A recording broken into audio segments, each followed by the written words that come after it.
Welcome to the 2022 DiLCo Lecture Series on Digital Language and Communication. I'm Yanis Androutsopoulos from the University of Hamburg. DiLCo is a 3-year scientific network on digital language variation in context, initiated in 2021. It is coordinated from Hamburg by my colleague Heike Zinsmeister and myself, and currently includes scholars from universities in the US, UK, Luxembourg, the Netherlands, and Denmark. DiLCo is generously supported by the University of Hamburg within the Universities of Excellence funding scheme, which is funded by the German federal government and the federal states. DiLCo aims to stimulate scientific exchange within various approaches to digital language and communication research within linguistics, and to bridge gaps between qualitative and quantitative research methods. To this purpose, we're organizing online and on-site activities such as conference panels, methods workshops, and this DiLCo Lecture Series. Our lectures showcase cutting-edge international research by senior and younger scholars who draw on key concepts in socio-cultural linguistics to shed light on digital communication and language. We are recording these lectures to build up a repository that is available open access from Hamburg University's video portal Lecture2Go. Please visit our website for more information. As in the past, each lecture is about 40 to 45 minutes, followed by discussion, and feel free to post questions and comments into the chat during the lecture. I'm delighted to introduce today's speaker, Reinhild Vandekerckhove. She is a full professor in social linguistics and Dutch linguistics at the University of Antwerp. Reinhild is a member of the research group CLIPS, Computational Linguistics, Psycholinguistics and Social Linguistics at Antwerp. She is also a member of the Royal Academy for Dutch Language and Literature and of the advisory board of the Dutch Language Institute. Reinhild has been one of the most productive and influential researchers of computer-mediated communication in Dutch in the last 15 years, especially focusing on informal online writing among young people and its social dimensions and parameters, and on regional and social variation in Flemish social media. Her work has appeared, among other venues, in Journal of Social Linguistics, English Worldwide, Folia Linguistica, and the Dutch Journal of Applied Linguistics. What I personally consider special about Reinhild's research and her approach is the way she integrates social linguistics, corpus linguistic, and psycholinguistic perspectives and methods in the analysis of large data sets of informal online writing. In this spirit, her talk today will be about social patterns in adolescent social media writing on the interaction of age, gender, and education. Please welcome Reinhild Vandekerckhove. We're very happy to have you with us. Thank you. Thank you, Yanis, for your kind words and for the invitation. Okay, I want to start. I want to switch to the next slide. Oh, yeah, there it is. I want to start by saying that the research I'm going to report on today is a result of teamwork. Within the research group CLIPS of the University of Antwerp, we've conducted a lot of research on social media writing in the past decade. And the specific research lines I'm going to focus on today were developed by Lisa Hilte, Walter Dalemans, and myself. Okay, what I hope to demonstrate today are the benefits of a multi-dimensional approach if you want to capture the social patterns in social media writing in all of their subtleties. So in what respect do we actually offer a multi-dimensional approach?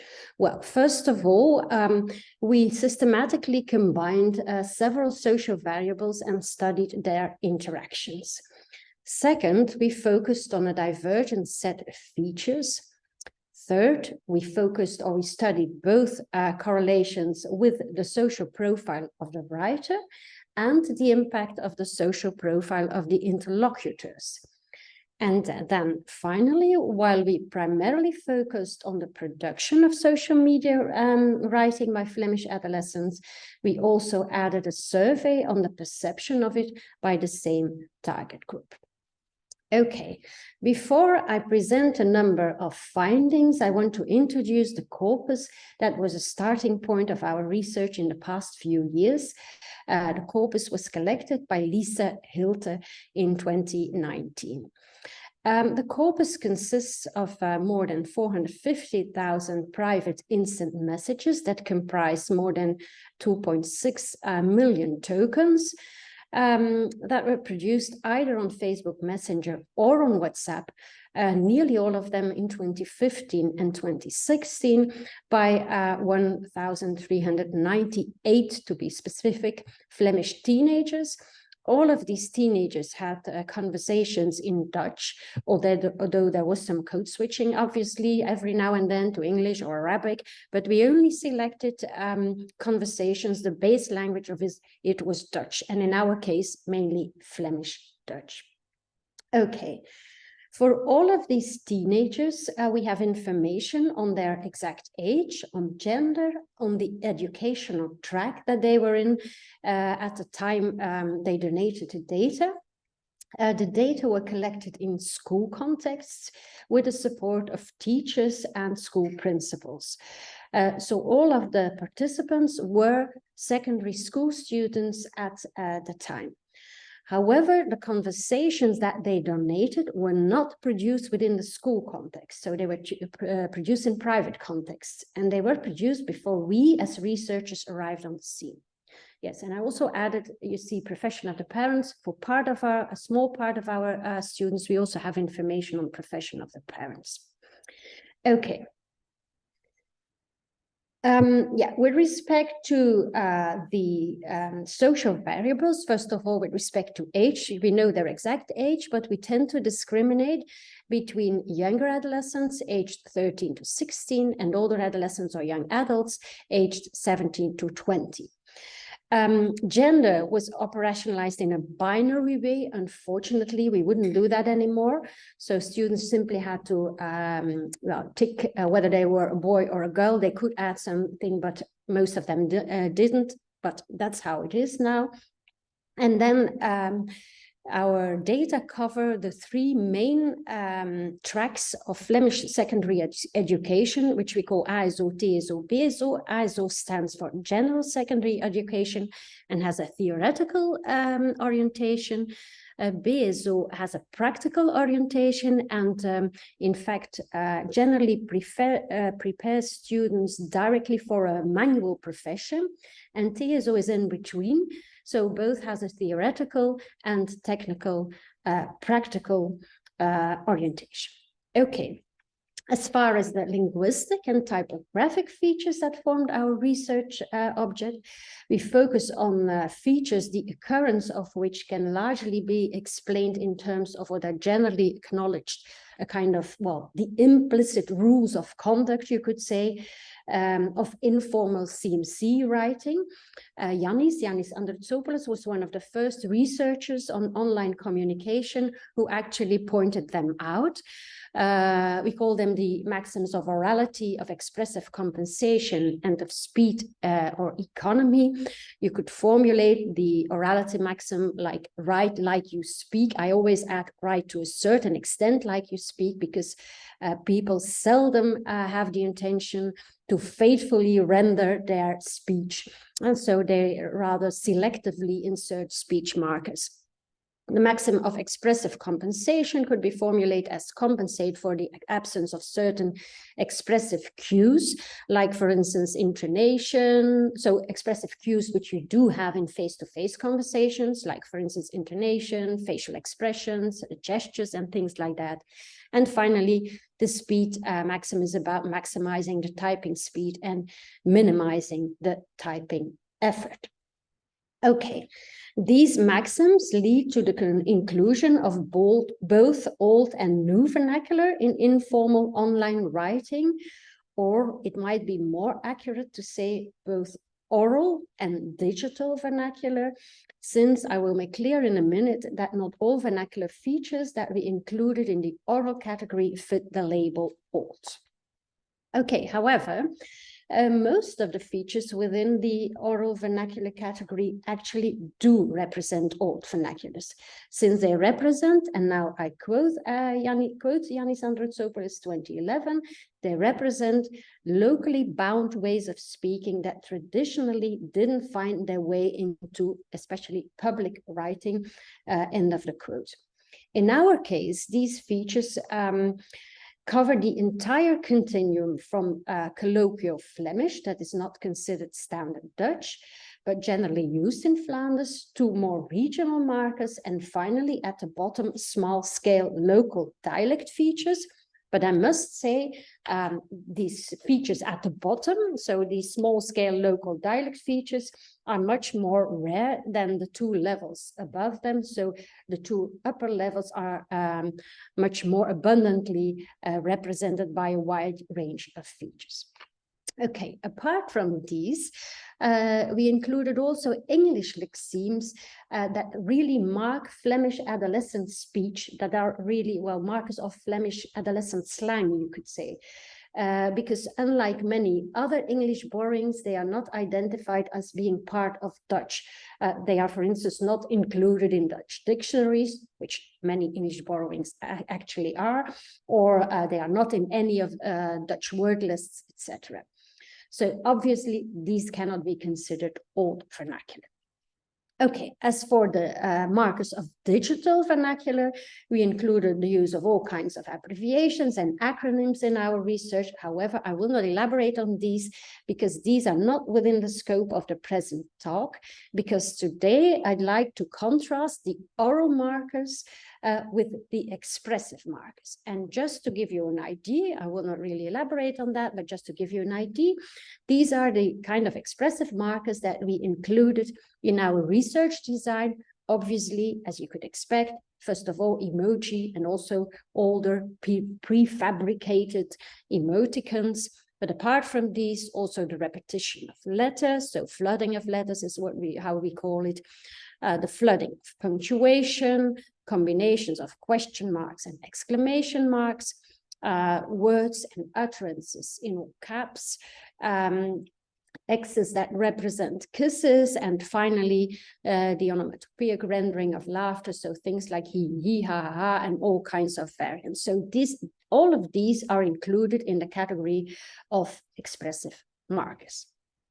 Okay, all occurrences of the oral and expressive markers were detected and counted out automatically using Python scripts.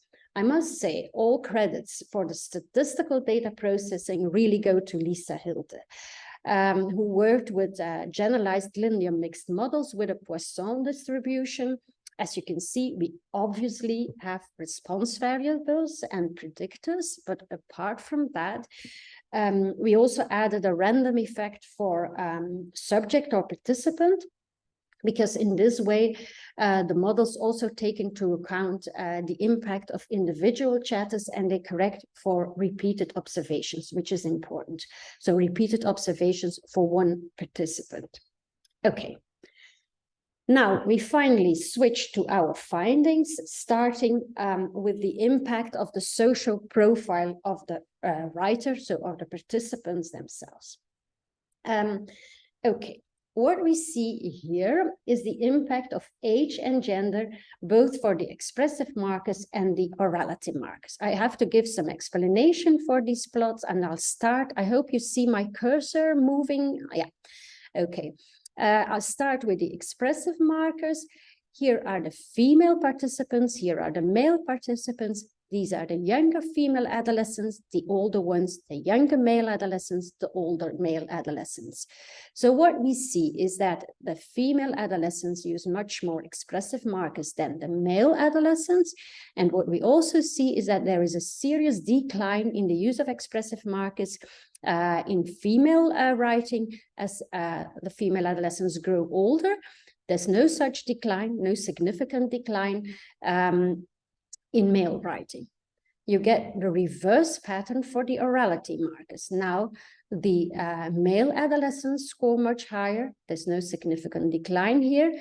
The female adolescents always score lower, and there is a serious decline as they grow older.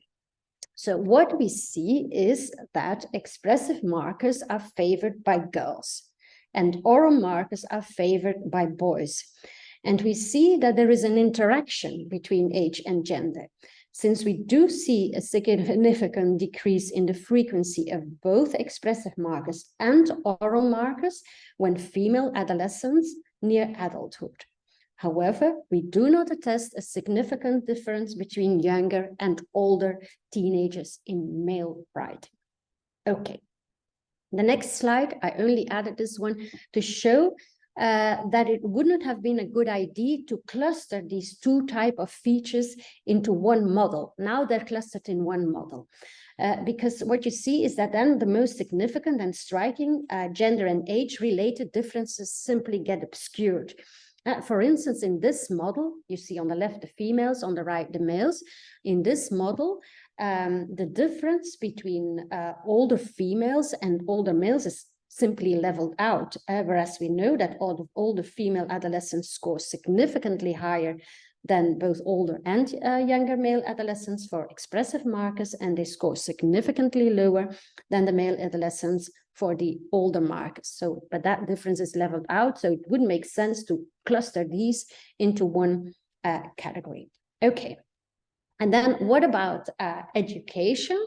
Well, first of all, on the left, you get again the expressive markers. For the expressive markers, there's no interaction with age and gender, and that's why you get such a simple plot. So what we see here is these are the youngsters in practical education. These are the ones in technical and theoretical education. There's no significant difference between these two, but the youngsters in practical education score significantly higher and much higher for the use of expressive markers. And that was a very consistent tendency in our data. Okay, for the orality markers, there is an interaction with gender, and that's why we have a double panel here once again.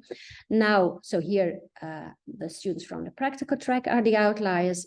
Now, these are the outliers, and these are the girls in theoretical education. So what you see is that the girls in theoretical education score much lower than all of the other groups for the use of orality markers. And another interesting thing is that here, what you see here is that the girls in practical education have nearly exactly the same frequency scores for orality markers as the boys in general secondary education, so in theoretical education. And here for the boys, there is no significant difference as far as educational track is concerned. So there's a lot to be seen here. So there are significant differences related to education for the girls, not for the boys, and girls in the practical track and even in the technical track, but especially in the practical track, they have a kind of, you could say, if that's a reference point, a kind of male writing style in that respect. Okay. Yeah, what do we learn from this? Well, I'd like to say that there are both some classical sociolinguistic findings and some new perspectives. First of all, with respect to the more classical findings, we see that girls are more attracted to expressive markers, boys are more attracted to oral non-standard features. And I think this echoes major findings, older findings from Western sociolinguistics. It has been said time and again that female interaction is more strongly focused on establishing emotional and social connections, and these expressive markers are excellent tools for doing this. It has been found time and again that women tend to produce more standard language or linguistic varieties that are closer to the standard language than boys, or that they tend to conform more strongly to overtly prescribed sociolinguistic norms. And that's what we see reflected in the fact that boys use much more of the oral non-standard features. With respect to age, we see consistent age patterns. For both set of features, we see a significant decline as the girls reach adulthood.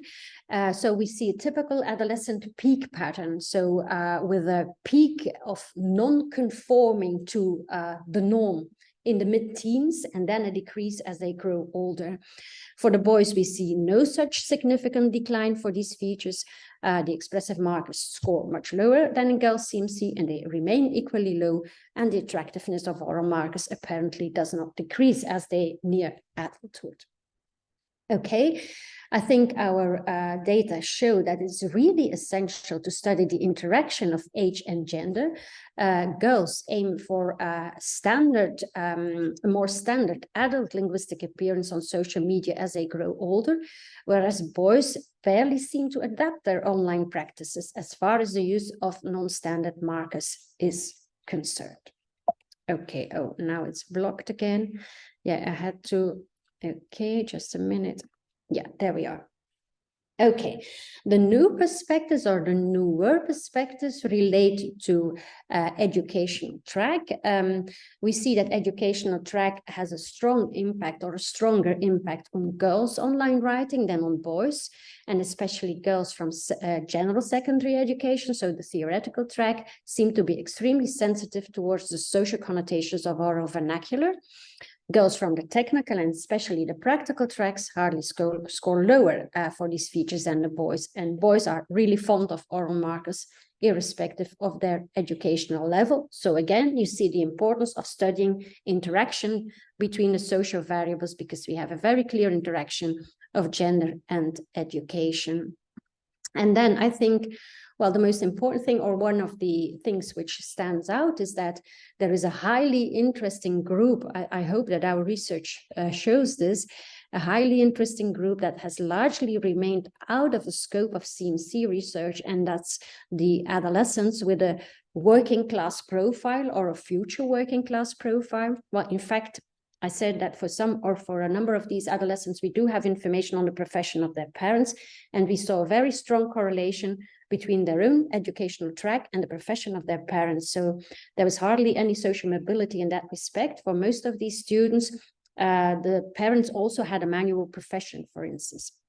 So most of the students in the practical track have a working class background. So what we see is that these students really surpass their peers in the use of new digital vernacular rather than in the use of traditional old vernacular. And I think that's one of the interesting findings. And in fact, we see that they maximally exploit the potential of digital culture for personal and group identity construction.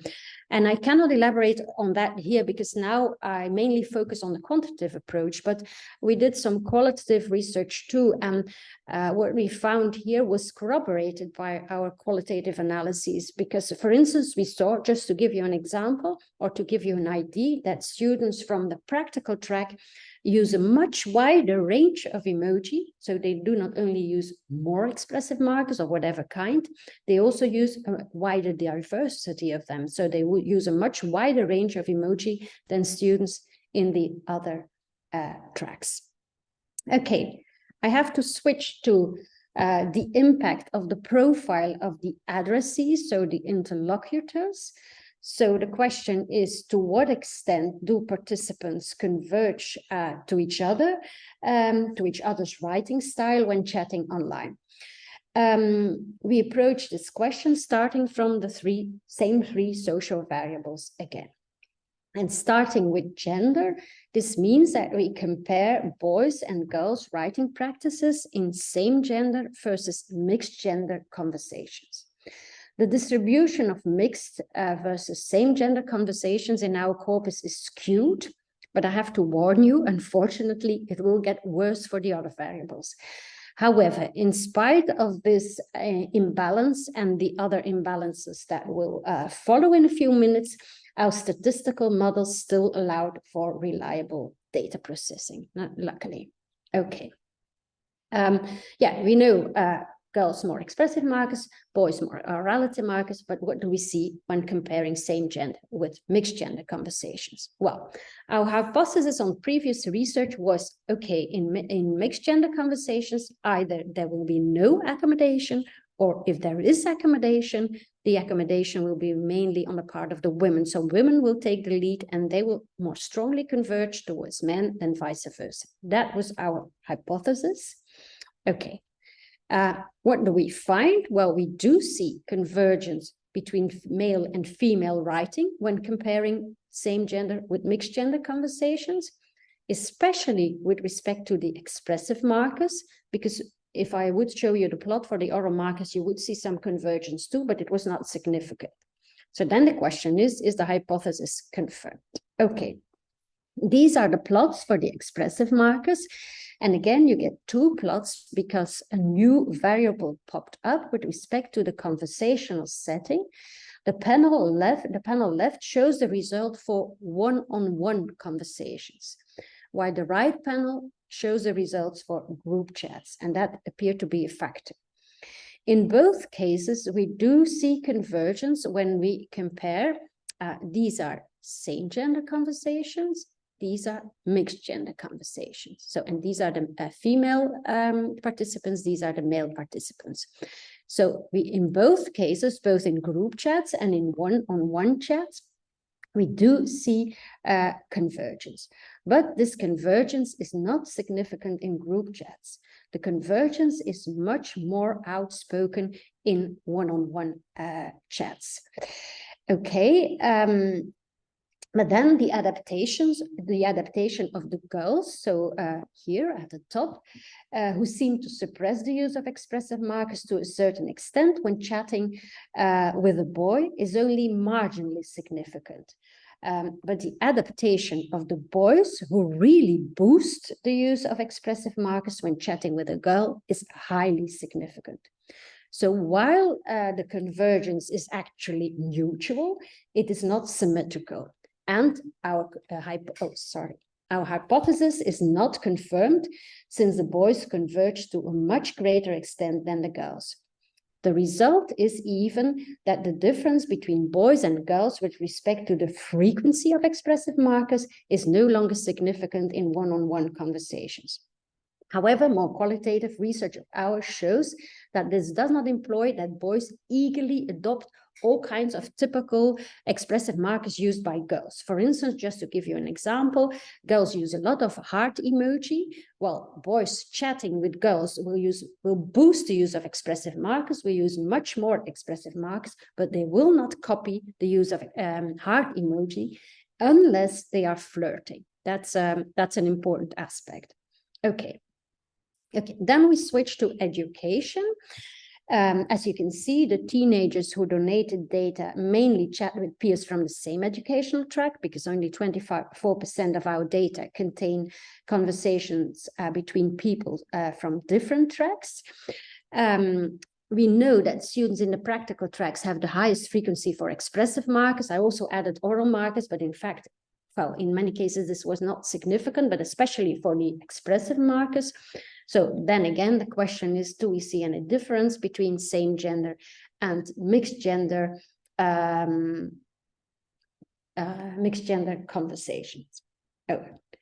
Okay, again, we do see adaptation for the expressive markers, and the most striking way to visualize this is by comparing the effect of writer profile with that of profile of the addressee. So what you see here is the following.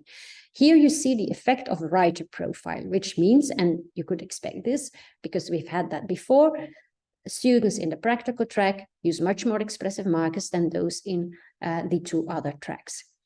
This is the effect of the profile of the addressee, which means that students in the practical track,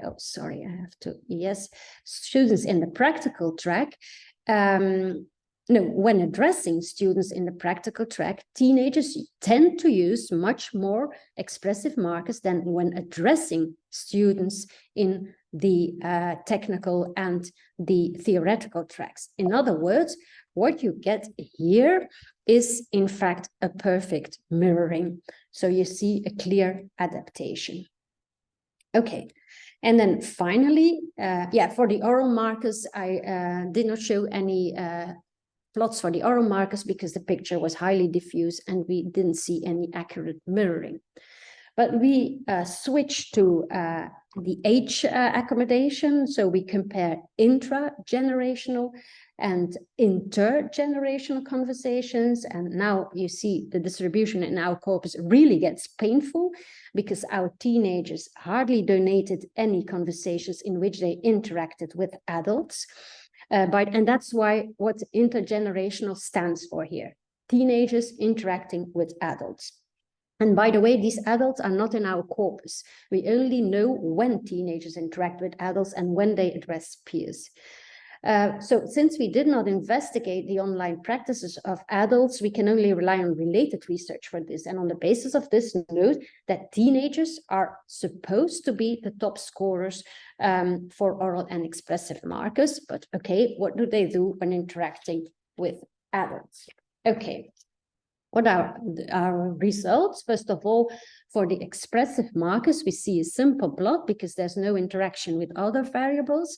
So what you see here are the peer conversations, so intra-generational, and this is when chatting with adults, intergenerational.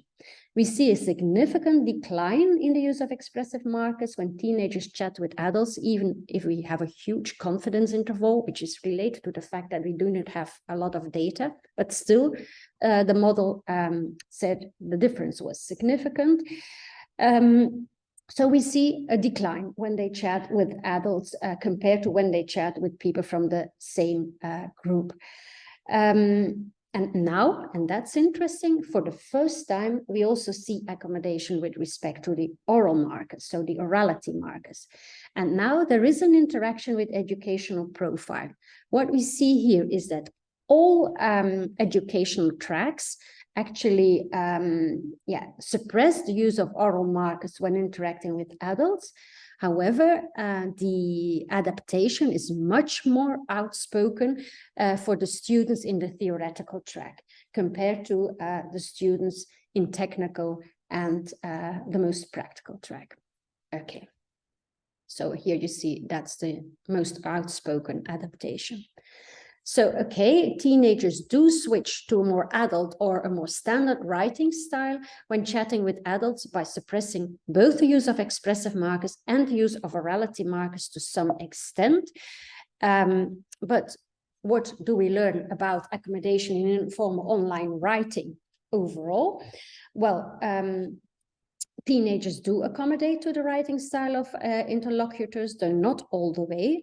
The use of expressive markers is clearly manipulated more consistently than the use of orality markers. Not all social groups engage in accommodation to the same extent. Boys converge more strongly to a female style than vice versa, and students in the theory-oriented track more strongly suppress the use of oral markers in interaction with older interlocutors than their peers in the more technically, practically oriented tracks. And finally, conversational setting may be a determinant. Gender accommodation only occurs in one-on-one conversations. However, conversions towards interlocutors with different age or educational profiles does not differ between these two settings. Okay, how to interpret these findings? Well, there's some elements that seem interesting. It seems like expressive markers are more salient than many low-level markers of colloquial speech. It seems like boosting the use of emoji and other expressive markers in one-on-one conversations with girls pays off for boys. Why do students in theory-oriented tracks more strongly suppress the use of oral markers when interacting with older interlocutors? Well, when studying their curricula, the school curricula, what we did, we see that they might have a greater proficiency in standard language because there's a lot more focus on it. They might be more familiar with formal writing because there's a lot more focus on it. Therefore, they might be more sensitive to the potential indexicality of oral markers for the older generations. And then finally, why do boys adapt the use of expressive markers in one-on-one conversations rather than in group conversations? Well, we see that distinct gender identities are cultivated or maintained in mixed gender group chats, and that apparently intimate one-on-one chats facilitate convergence. And we might wonder whether boys might lose face when boosting the use of expressive markers in front of male peers. So that might be an issue. Okay. Yes, anyway, whatever the interpretations are, I hope we make clear that the inclusion of a range of social and contextual variables reveals a whole range of potentially underlying determinant factors. It tells a lot about social dynamics, about identity construction, about differences with respect to awareness, about potential differences in verbal skills, etc.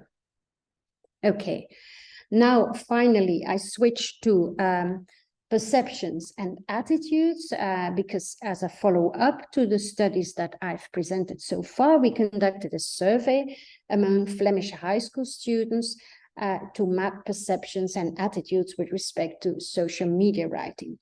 I will not deal with the results of this survey extensively because I don't have the time for this, but I hope I can make clear that they add to our understanding of the social dynamics of social media writing.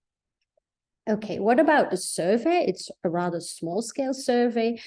It was conducted with among 168 students from 10 class groups in 4 Flemish high schools, and again, the 3 educational tracks, theoretical, technical, practical, were represented. The students were offered many tasks, but I will not deal with all of them. The most important ones for today are the author profiling tasks. They got a lot of social media posts, and then they had to guess. The gender, the age, the educational track of the writer. So age, gender, detection of educational track. And then there were also quite a lot of questions with respect to the indexicality of specific features. Okay, what we see here are the results for, first of all, on the left, detection, and on the right, belief. I'll explain what this means. What we see is that teenagers performed fairly well for age and gender detection. Moreover, when asked questions about potential differences between male and female writing style and age-related differences, they tend to confirm that they definitely believe there are major differences.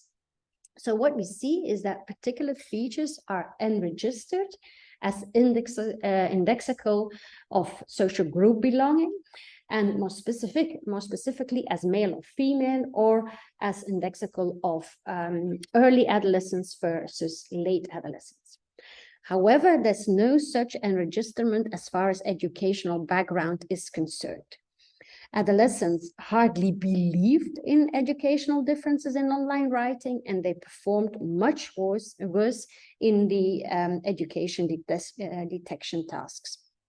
The fact that there is no such enregisterment for educational background really is at odds with the patterns tested in the corpus, as I showed. Okay, what we also learned apart from that, from the survey, is that girls and teenagers in theoretical tracks are more sensitive to potential negative connotations of linguistic features, and that sensitivity clearly increases with age. So this is a confirmation of the social patterns in our corpus, and again, it points to the interaction of the social variables, in this case, age and gender.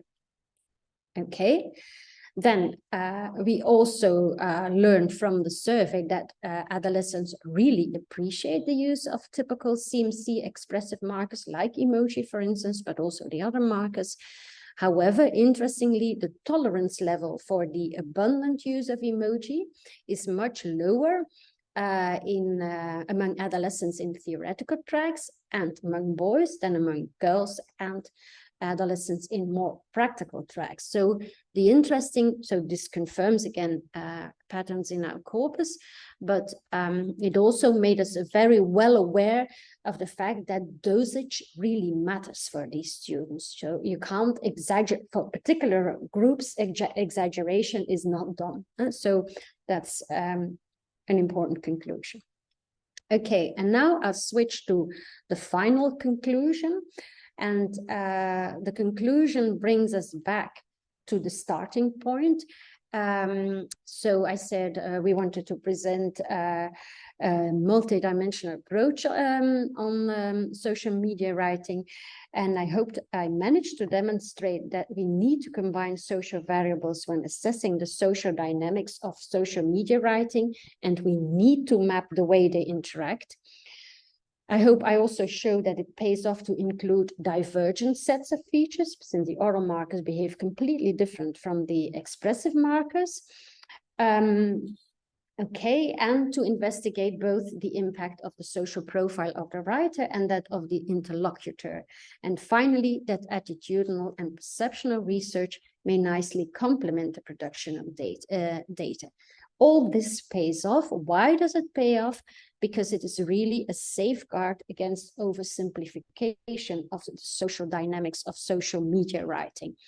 For instance, you could say there is no such thing as adolescent girl social media practice, because educational track and by extension, socioeconomic status really matters. For instance, what we saw is that girls compared to girls in the theoretical tracks, girls in the practical and technical tracks display much more of, you could say, a male writing style, if that's our reference point, but to make clear what I mean. They display much more of a male writing style when it comes to the use of orality markers. We also saw that a 14-year-old writing style is different from a 17-year-old writing style. And I think one could make a link here to the concept of intersectionality that is widely used in social sciences and in gender studies, and that points to the fact that identity can and should be understood as an intersection of social categories. Okay.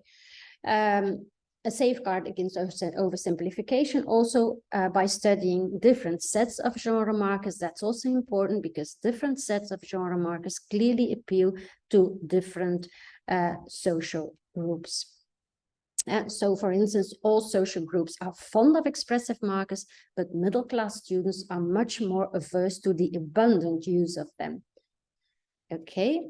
And then finally, and I think that's an important point I want to make, our research reveals the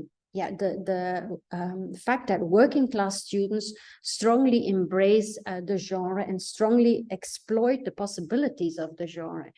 And I think this could be exploited in school contexts, because we see that these youngsters are really fond of social media writing.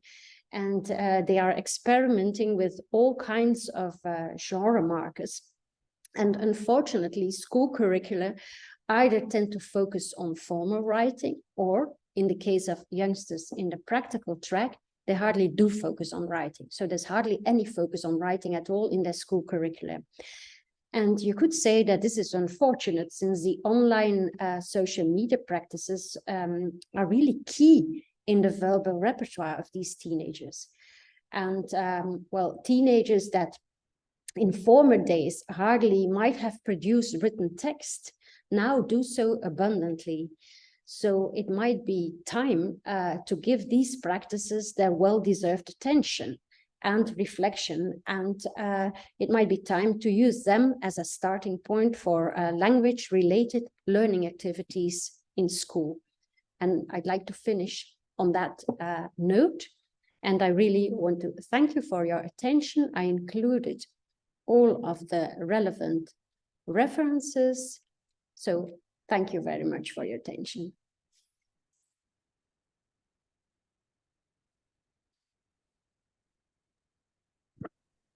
Thank you very much, Reinhild, for this very rich and comprehensive and stimulating talk. We're in fact very well on time. We have 15 minutes for discussion, and I would be happy to open the floor for discussion, taking note of your yellow hands if you have some. Shall I stop sharing now, or? Yes, that would be. If anyone I think it's demands, better you leave them, because I think people could refer to the okay, slide. then it's okay. Okay. I will, maybe I just start and people have a bit more time to think about other questions. I have a, thank you very much for your presentation, for the interesting and very thorough evaluation of the data. I have, it's more a question of understanding, because maybe I missed something. So around slide 85, it's about the study on perception attitudes. Did you also stratify into age and educational tracks in the evaluation?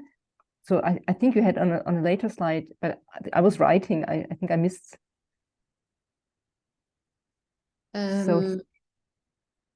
So did you also here stratify into the different ages and educational tracks? Yeah, sure, we did, and and that's what I specified to some extent here. Like, for instance, girl and teenagers in the theoretical tracks are much more sensitive to potential negative connotations. So for the survey, we indeed stratified for all of our social variables. Yeah, indeed. Yeah, because I was surprised that you said that they don't have the educational track was not well detected. So yes, on the one hand, it's a good thing. So apparently there are no stereotypes or prejudices. But I was very surprised that this is one of your findings. Yeah, we see two potential explanations for that.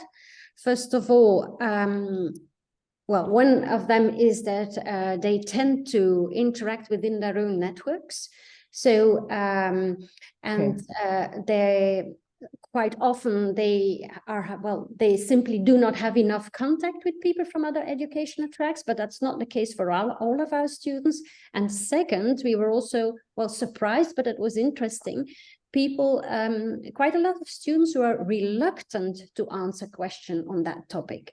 So that was an interesting thing, because I think they associate this with a kind of hierarchy. So, and they are sensitive to that. So they have a feeling like, okay, why would people in the practical track write different? I'm not going to say this because this is condescending. So they were quite reluctant to answer to that on that type of question. Not all of them, but we were struck by that. And I think the combination of both explains our results. Yeah, thank you.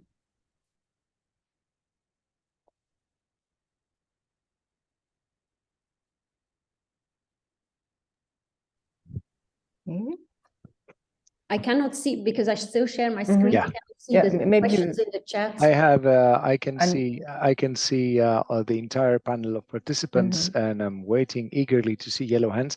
I can put myself a question. I have actually several notes and things I would like to ask. Maybe towards the end of your talk, one of your findings is, as you said, there is no such thing as a homogeneous adolescent writing style in social media, but empirically, you see these patterns of differentiation by age, gender, and educational track. On the other hand, when we look at the public sphere and when we look at representations, then there are registered stylizations of social media, adolescent social media writing. They may appear in social media or even in school books. So in Germany, we would have school books with German books with a session on German in the media or something like that. And there you see these stylized examples. Now, would you say that what is represented in public space as a typical example of adolescent social media writing, does it correspond to a particular intersection of social variables in your data? So that, for example, what is represented in the media mostly corresponds to what you find among vocational track younger female adolescents, something like that. I think especially female adolescents. So while there are huge differences, we demonstrated that between several educational tracks. because of the abundant use of expressive markers in especially young female adolescent writing, I think they are often the reference point. And of course, there's a number of some of these stereotypes are actually confirmed to a certain extent. But what we show is that there is always an interaction with educational track, etc. But still, what we do see, we were also struck by, well, what we consider to be very classical finding, the fact that girls use much more expressive markers, and they do so consistently. We also had an older corpus, but I didn't discuss that one. We had an older corpus with conversations from 2013. We got exactly the same patterns, because people tend to say, okay, your corpus grows older. No, you get the same social patterns time and again. And obviously these are quite, well, I sometimes say old gender patterns return in new media, and that's what we see. So stereotypes to some extent are confirmed, but then of course, if you say girls do this, yeah, then you neglect all of these social differences below that layer. But still, yeah. You understand what I mean? Yeah. So, but so there is this discrepancy between what is represented in the media and, of course, the much finer gradings you find in the empirical data. Yes. Exactly. Yeah. So there's a contribution in the chat by Sipu Siso. Very interesting talk. The word social appears a number of times in this research. I appreciate its use, but wonder if it does not overshadow the significance of what you call social dynamics or social media writing. Is there another way you could name social media writing? I'm not sure whether I understand the intention of the social, yeah, I'm not sure. You mean another way of labeling social media writing, or what is Yes, in order to avoid the polysemy of the word social, which refers to social media and then the variables. I understand. Okay, I understand. Yeah, okay. Social media writing. Yeah, you could argue even, because some people say is WhatsApp a social media medium, and well, a large part of our data are WhatsApp data. So maybe it would have been wiser to say informal, interactive, online communication, for instance. Yeah, now I understand. Maybe that is a better, well, description, informal, interactive, online communication, because that's what it is. Alex also raised her hand. Maybe I'll stop sharing now, then because now, okay, there all of you are, okay. Can I? Yes. Yeah. Good. Yes. Thank you so much. That was a very rich and wonderful talk. I have a question, but just as a follow-up on this really interesting point on chat and your reply, I was also thinking about the very fact that these are private messaging data, obviously. So they obviously partake in some of the affordances of social media, but at the same time, they don't have the publicizing, publicness of social media writing. So it might be worth you coming up with a term that somehow signals that the potential difference of these from, writing on walls, people's walls, and so on. But you're right, and that relates to the previous question, obviously. So indeed, I might have chosen another title. Because social media writing, yes, indeed, all of our conversations are really private messages. So private messages produced on Messenger or WhatsApp. So not public Facebook posts, for instance. They were not included in our corpus. Exactly. Which, and all of the data are Yeah, exactly. So my question is, and I wonder if I missed something though in your description of your data set about the effect of the potential effect of the participants' self-selection in the messages that you have. On, you know, they get an opportunity, right, to actually from the pool of messages they have to collect those that they think perhaps might be more appropriate to kind of produce in an educational context. So but the data were not produced in an educational context, and all of the data were produced before no, what I mean is that they get a chance to self-select and make those data available through an educational context, essentially for research, because I'm assuming they knew what would happen to their data. So I'm just wondering about the kind of the element of self-selection that goes on and how that might have informed, you know, sure. There was self-selection, and there were huge individual differences because some people simply agreed to donate their entire chat history, and others did make a selection. So obviously people may have decided, and some of them certainly will have decided, oh no, these conversations are too intimate, I won't donate them. And so even if we made clear, obviously, that we would anonymize the data, we also said, okay, we will anonymize the data, but for some time we will preserve the link. Now we have destroyed the link. So if afterwards you think, oh no, I shouldn't have donated this, you can just send us an email and we remove your data from our database, even if it has been anonymized. But this has happened only once. So one teenager asked us to remove his conversations afterwards. So, but there will have been some selection, sure.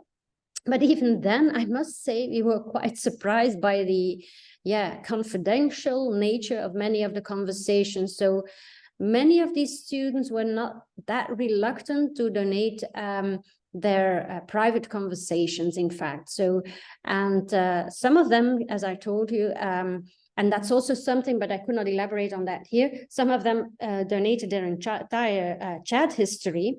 So what is also interesting, but we haven't studied that up till now, is that for some people we could study the evolution of their writing as they grow older.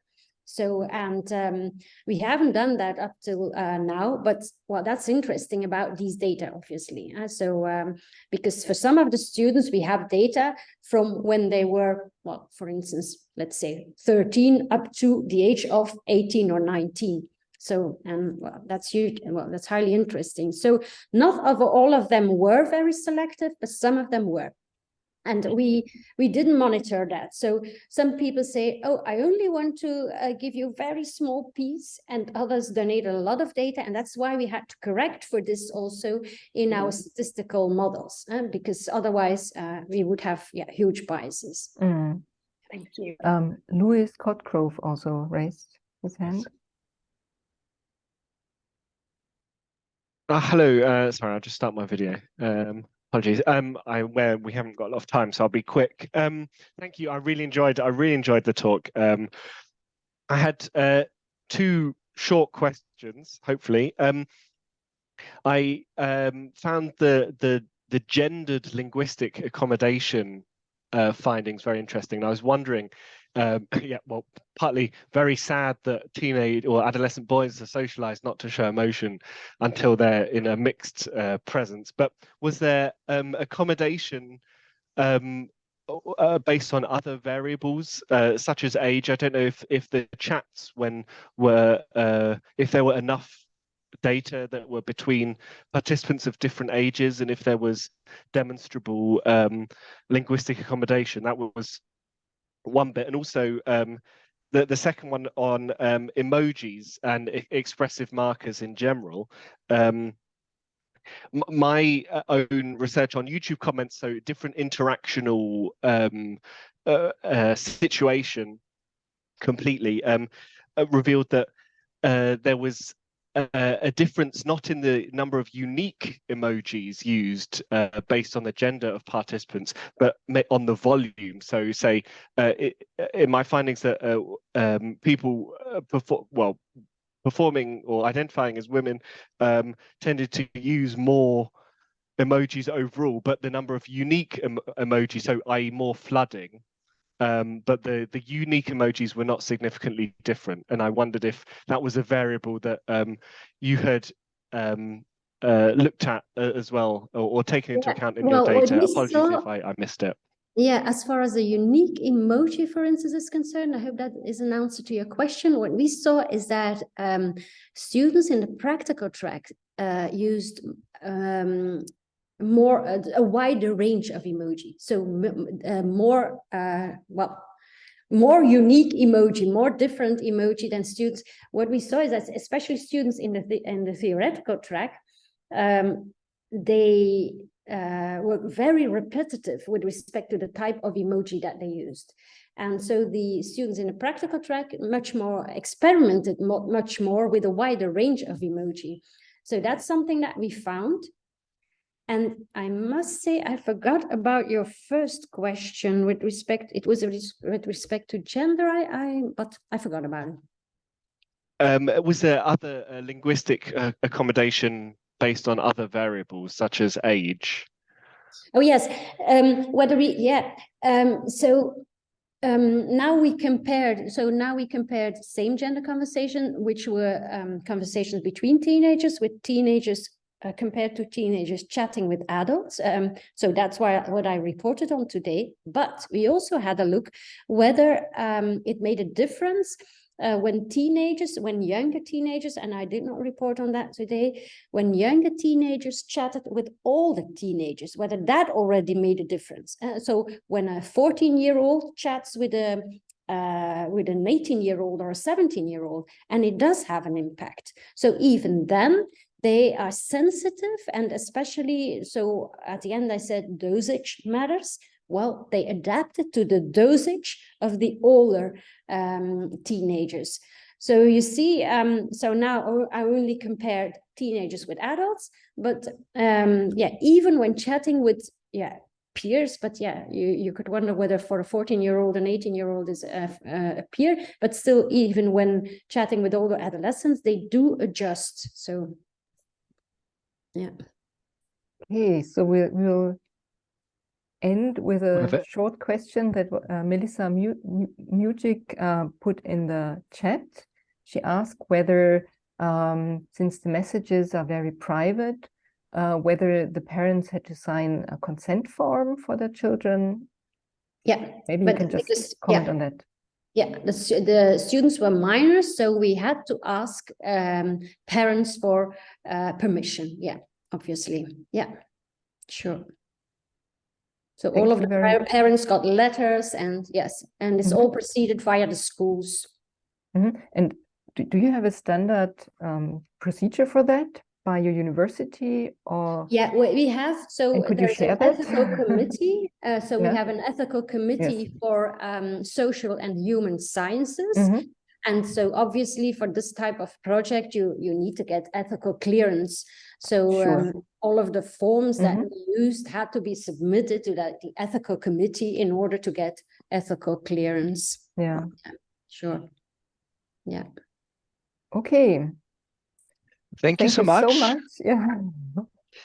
And join us next week for a presentation by Carmen Lee from Hong Kong on Thursday, but at 11 o'clock in the morning, 11 to noon. Thank you so much. Have a nice evening.